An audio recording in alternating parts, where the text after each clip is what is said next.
wabarakatuh. Subulal hidayah wa azzahta ambasoirina gisawatal giwayah wa nusalli wa nusallim ala man arsaltahu syahidan wa mubassyira wa nadhira wa da'iyan ila Allahi bi isnihi wa sirajan munira. Ashhadu an la ilaha illallah wahdahu la syarikalah wa ashhadu anna Muhammadan abduhu wa rasuluh al-mab'usu rahmatan lil alamin. Allahumma salli ala sayyidina Muhammad wa ala ali sayyidina Muhammad. Sama-sama kita muliakan Bapak Imam kita, Imam Masjid Jami'atuz Zahidin yang mulia, Bapak-bapak serta ibu-ibu jamaah rahimakumullah. Kita bersyukur kepada Allah dengan mengucapkan Alhamdulillahi Rabbil Alamin. Bersolawat kepada Nabi, Allahumma salli ala sayyidina Muhammad wa ala ali sayyidina Muhammad. Semoga kita semua dapat syafaah al-uzma dari Nabi sallallahu alaihi wasallam. Amin ya rabbal alamin. Bapak Ibu, pembahasan kita sambung 2 pekan yang lalu, harta menurut Al-Quran. Sudah 8 kita bahas.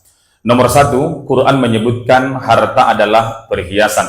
Dalam Al-Quran di surat Al-Kahfi, surat 18 ayat 46. Yang kedua, harta adalah ujian. At-Taghabun surat 64 nomor ayat yang ke-15. Yang ketiga, Quran menyebutkan jangan lalai ibadah karena harta dan anak. Surat Al-Munafikun surat 63 ayat yang ke-9. Yang keempat, jangan takabur, sombong karena harta. Al-Alaq surat 96 nomor ayat 6 sampai ke-8. Yang kelima, jangan tinggalkan generasi yang lemah. An-Nisa surat ke-4 nomor ayat yang ke-9. Yang keenam, sumber harta yang halal. Al-Baqarah surat yang kedua ayat 168. Yang keenam, disebutkan tentang sumber harta yang haram. Yang ketujuh, disebutkan di surat Al-Baqarah surat yang kedua ayat 188. Selanjutnya, yang ke-8, Quran menyebut dalam harta kita ada hak orang lain. Di surat Az-Zariyat surat 51 ayat 19. Kenapa begitu cepat disebutkan? Udah kita bahas 2 pekan yang lalu. Sekarang nomor 9, harta adalah ibadah. Dalam Al-Quran, nama suratnya At-Taubah. Urutan surat yang ke-9, nomor ayatnya 103. Quran mengingatkan kepada kita, khuz min amwalihim, ambillah dari harta mereka, shadaqatan sebagai zakat, tutahhiruhum wa tuzakkihim, untuk membersihkan harta dan untuk membersihkan jiwa. Karena dalam jiwa manusia ada penyakit yang berkaitan dengan harta. Salah satunya disebut dengan bakhil, nanti kita bahas. Ada pula yang namanya toma, dalam bahasa kitanya rakus. Sifatnya macam cangkul, cap buaya. Mau sama dia semua. Ciduk di sini, ambil di sini, mainkan di sini. Bahasa Arabnya namanya toma. Dalam bahasa kita, rakus, serakah. Semua mau sama dia. Maka dengan berzakat, sifat yang 2 tadi akan hilang. Apa itu? Sifat bakhil akan hilang. Termasuk juga tamak akan hilang. Sifat tamak bisa menular atau tidak? Bisa. Kalau sering kita berkawan dengan orang-orang yang tamak, sekali 2 kali masih bisa menghindar. Lama-lama kita pula yang lebih tamak dari dia. Bakhil itu juga penyakit yang menular. Kalau berkawan kita dengan yang bakhil, sekali 2 kali mungkin masih bisa kita pegang prinsip. Lama-lama akan jadi bakhil juga. Berapa banyak kawan-kawan kita, dulu waktu masih lajang, orangnya sangat royal. Tapi setelah menikah, sampai lihat karyang. Rupanya bininya yang mempengaruhi dia. Artinya, bapak-bapak dan ibu-ibu, ayat tadi masih lanjut. Wasalli alaihim inna salataka sakanul lahum. Kalau ada orang memberi kepada kita, doakan dia. Karena doa kita menenangkan jiwanya. Apa maknanya? Dalam hadis dikatakan, man ahsana ilaikum, orang yang berbuat baik kepadamu, fakafi'uhu, maka balaslah. Kalau tak sanggup membalas, fadu'a, maka doakan dia. Maka kita pun mengucapkan 3 hal. Ajarokallahumma fima a'toita. Semoga Allah memberikan pahala dari apa yang kau berikan. Wa barakallahumma fima abaqaita. Semoga Allah memberkahi hartamu yang tersisa. Wa ja'alallahu laka tahura. Semoga Allah jadikan hartamu bersih dan juga jiwamu juga bersih. Ibu hafal doa itu? Anda hafal pun nggak apa-apa. Saya ulang ya. Ajarakallahumma fima a'taita wa barakallahumma fima abaqaita wa ja'alallahu laka tahura. Semoga Allah memberikan pahala dari apa yang engkau berikan, dan semoga Allah memberkahi yang tersisa padamu. Semoga Allah jadikan hartamu bersih dan juga suci. Intinya harta bisa menjadi ibadah, iya. Tidak melulu kalau soal harta disebut dengan negatif dalam Al-Quran. Ada juga yang positif, maka disebut ibadah itu salah satunya ibadah maliyah, ibadah yang berkaitan dengan harta. Dan kalau kita mau tahu, rupanya infak yang paling the best, yang paling mantap ada di surat Al-Insan. Surat 76, nomor ayat 8 dan 9. Ini infak yang terbaik. Kata Quran, wa yut'imuna at-ta'ama 'ala hubbihi miskinan wa yatiman wa asira. Mereka memberikan makanan yang dicintainya. Itu syarat pertama. Kalau kita masih mau, kalau kita masih cinta, kalau kita masih ingin, barulah berikan. Contoh, ibu masak jam 8, selesai masak jam 10. Ibu kasih ke tetangga berbagi jam 11. Bagus nggak? Jam 11 malam. Jadi jamaah yang saya muliakan, apa maknanya? Kalau kita masih mau, baru beri. Kalau kita tidak mau, kita udah jijik, ngapain harus dikasih? Artinya ayat ini mengajarkan kepada kita yang terbaik. Sama siapa? Sasaran. Imunat ta'ama ala hubbihi miskinan, kepada orang miskin, wa yatiman, kepada anak yatim, wa asiro, kepada orang tertawan. Maknanya yang kita lakukan yang terbaik, sasarannya pun tepat sasaran. Ayat yang ke-9, innama nut'imukum liwajahillah. Aku memberi kepadamu karena mengharap ridho Allah. Berarti motif. Karena orang kalau ketika berbagi, pasti ada motif. Motif itu dalam bahasa kita disebut namanya niat. Dan niat itulah rupanya menentukan kualitas amal seseorang. Innamal a'malu bin niat. Segala sesuatu amal harus sertakan dengan niat. Wa innama likullim ri'im manawa. Dan balasan yang kita peroleh sesuai dengan apa yang kita niatkan.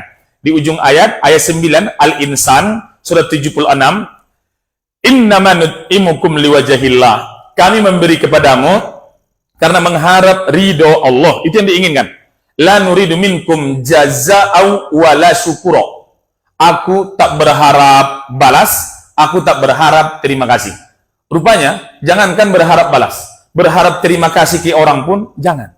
Karena semakin tinggi harapan di hati, akan semakin besar kekecewaan yang didapatkan. Karena dari mana datangnya kecewa? Dari dia yang kita anggap istimewa. Kita anggap dia harus begini, begini, dan begini. Rupanya tak sesuai dengan realita, kekecewaan akan datang. Jadi jangan berharap balas, jangan berharap terima kasih. Contoh, di depan rumah ibu ada mangga sedang berbuah. Ibu kasihlah kepada tetangga. Ibu A dapat Asmawati namanya. Ibu B dapat juga berlian. Ibu C namanya Cintia dapat juga. Ibu D Desiana dapat juga. Si E dapat juga Ernawati. Pas datang kita ke rumahnya, Assalamualaikum. Waalaikumsalam. Dia menjawabnya tidak Waalaikumsalam, lam gitu doang. Dia sambil nelpon. Dibukanya pintu sedikit, apa? Ini ada buah mangga 5 kilo. Diambilnya doang. Kemudian pintu ditutupnya keras. Bam. Terima kasih tak ada, senyuman tak ada, karena dia sibuk nelpon sama kawannya.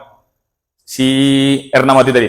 Tahun depan, ketika mangga berbuah, kira-kira Ibu Erna masih dapat nggak? Berarti kita berharap terima kasih. Kalau berharap terima kasih, berharap balasan dari orang, belum dapat yang terbaik. Karena, jamaah yang mulia, jangan berharap reaksi dari orang. Jangan berharap respon dari orang. Tapi yang penting, ku kasih kepadamu. Soal engkau berterima kasih, bukan urusanku. Soal engkau membalas, bukan urusanku. Tapi yang ku yakin, Allah pasti membalas itu melalui tangan orang lain yang mungkin saya tidak kenal. Jadi maknanya, jamaah yang mulia, pertama tadi, yang kita cintai, kita beri. Bukan yang paling ya, yang kita cintai. Habis itu, tepat sasaran, orang miskin, anak yatim, orang tertawan. Kita memberinya motif karena Allah, dan kita tidak pernah berharap balas, tidak pernah berharap terima kasih kepada manusia. Karena berharap pada manusia, seringkali kekecewaan akan kita dapatkan. Maka konsep yang ke-9, harta dalam Al-Quran adalah ibadah. Dan Bapak, Ibu, jamaah, keyakinan kita Allah pasti mengganti. Nama suratnya di Al-Quran Saba, urutan surat 34, nomor ayat 39, bahwa apa yang kita berikan Allah akan ganti.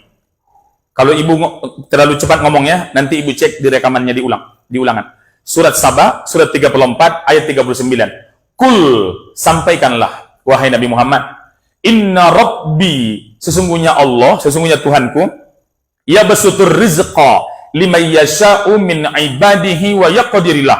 Allah yang meluaskan rezeki, Allah yang menyempitkan rezeki, Allah yang menentukan kadar rezeki seseorang. Kadar artinya ukuran. Ukuran sepatu kita dengan tetangga sama atau beda? Beda. Ukuran baju beda juga, termasuk ukuran rezeki berbeda. Jadi salah satu cara supaya hati ini damai dengan takdir, jangan banding-bandingkan diri dengan orang lain. Di situ kita akan berdamai dengan keadaan, akan berdamai dengan takdir. Makanya orang Jawa membuat lagu, wong kong ini kok dibanding-banding ke, saing-saing ke, ya mesti kan. Contoh, artinya jamaah yang saya muliakan, maknanya bahwa Allah yang menentukan kadar ukuran rezeki seseorang, of course. Tapi di ujung ayat disebut wa ma anfaqtum min syai'in, apapun yang engkau infakkan walaupun sedikit, sedikit itu walau kecil menurut orang tak berharga, fahuwa yukhlifu, Allah pasti menggantinya. Di ujung ayat wa huwa khairur raziqin, Allah lah sebaik-baik pemberi rezeki. Mana gantinya Pak Ustaz? Aku sering memberi tapi tak ada gantinya. Harta rezeki paling rendah. Di atasnya kesehatan rezeki yang lebih tinggi. Bapak, pilih sehat atau kaya? Sehat lah. Apa gunanya duit 28 miliar yang bisa dimakan cuma ubi jalar warna ungu? Tak ada kenikmatan hidup. Artinya kita umur sekarang 56 tahun belum pernah masuk rumah sakit, itu rezeki atau tidak? Rezeki. Tetangga kaya, mobilnya Alphard. Sekali 2 hari suami istri masuk rumah sakit. Suaminya dokter, istrinya perawat. Jadi mereka sekali 2 hari masuk rumah sakit. Kerja gitu. Tapi poinnya, Bapak Ibu, di atas lagi tadi, anak yang soleh, rezeki yang istimewa, puncaknya ridho Allah, rezeki yang paling sempurna. Jadi jangan kita melulu berpikir mana gantinya. Keadaanku dari dulu begini-begini aja. Kijamiatul Zahidin dari dulu kuberikan infak. Mereka menggalang dana, ku kasih. Gini-gini aja kehidupan. Tapi badan kita masih sehat, hati terpanggil untuk ibadah, semangat mendengarkan kajian, itu bagian daripada nikmat yang tak bisa dikalkulasi dengan rupiah. Berapa banyak orang kalau untuk ibadah luar biasa susah, tapi kalau untuk karaoke, let's go kata dia. Contoh, alah, hilang bahan ceramah kalau ibu ribut. Oke, jadi jamaah yang berbahagia, bapak-bapak dan ibu-ibu, yang ke-9 tadi, harta adalah ibadah. Yang ke-10, berkaitan dengan sikap orang ketika Allah menitipkan harta, jangan bakhil dengan harta. Pelit, bakhil, levelnya ada 3. Yang pertama, pelit untuk orang, royal untuk dia. Kalau untuk dirinya, dia royal. Dia tak pernah berpikir 2 kali untuk membeli yang mahal-mahal. Untuk membeli tempat tidur, 68 juta, tak berpikir 2 kali. Tapi kalau untuk membantu tetangga 500, pertimbangannya 5. Nanti kalau ku bantu dia, apakah dia berterima kasih? Kalau dia ku bantu, apakah dia balas budi? Kalau dia ku tolong, nanti macam melepaskan anjing terjepit. Ku bantu dia, aku pula yang digigitnya. Kalau ku bantu dia, nanti dia makin malas. Kalau ku bantu nanti dia nanti makin sombong, berubah di masa depan. Untuk memberi kepada orang, pertimbangan begitu banyak. Ini level pertama. Level kedua, bakhil untuk orang, bakhil untuk dirinya. Emas dia 250 ameh. Kaya. Tapi yang dia makan tiap hari, terong, warna ungu. Dibelinya yang besar, hari ini setengah dimasak, besok setengah lagi. Pelit untuk dirinya, pelit untuk orang lain. Yang lebih parah nomor 3, bakhil untuk dirinya, bakhil untuk orang lain, dan mempengaruhi orang sekitarnya untuk bakhil dan pelit terhadap orang lain. Itu ada di surat An-Nisa, surat ke-4, nomor ayat 37. Bagaimana dengan sifat bakhil? Apa penyebabnya? Insya Allah itu besok akan kita bahas. Insya Allah. Bapak dan ibu-ibu, kepada kita jamaah, Ustadz bukan mengajari, tapi sekedar mengingatkan. Watawasau bil haq, watawasau bis sabar. Terima kasih Bapak Ibu. Assalamualaikum warahmatullahi wabarakatuh.